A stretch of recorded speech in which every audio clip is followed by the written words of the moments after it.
Well, welcome back into the farmyard garden here in mid-Norfolk, and we're in the middle, well, late January now to be fair, and this is the vegetable garden that we're going to show you a lot more of over this season. It's backing onto the barns behind the main farm courtyard.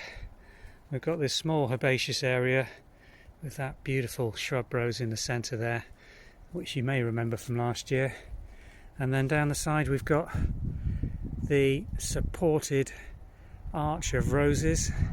I'm going to have to do some work on those this year because a lot of the supports have rotten through and started to collapse. We've replaced one, but the rest need doing. But today we're just going to show you the kitchen garden as it stands now in January and talk through some of the jobs we can do now and what we're planning for this season.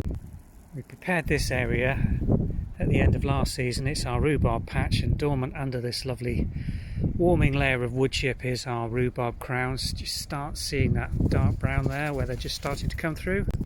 Here, look, the earliest signs, first leaf just starting to emerge through that wood chip.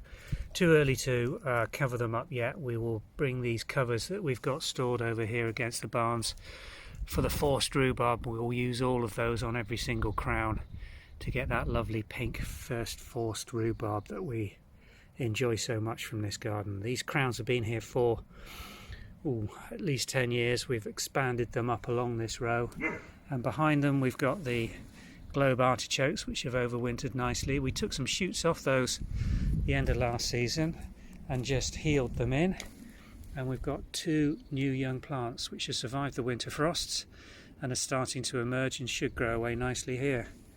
We're extending the cleanup that we're doing on this border and top dressing with further well rotted wood chip in this area.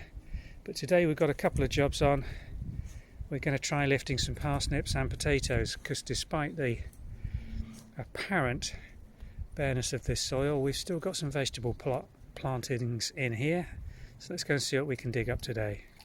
You can see in this area just the remnants of the potato stalks coming through the ground here, and we've left these in this soil now over the worst of the winter, and we're hoping they're going to be in a decent condition to lift. So let's just get a fork in and see what we've got still in here.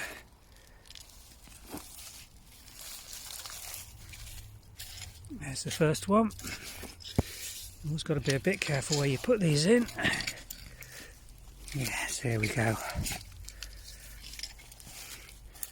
Not a massive crop off that one. Oh, there's more on the side. I think it's further that way, isn't it? So let me get my fork in and try and uncover what we've got here.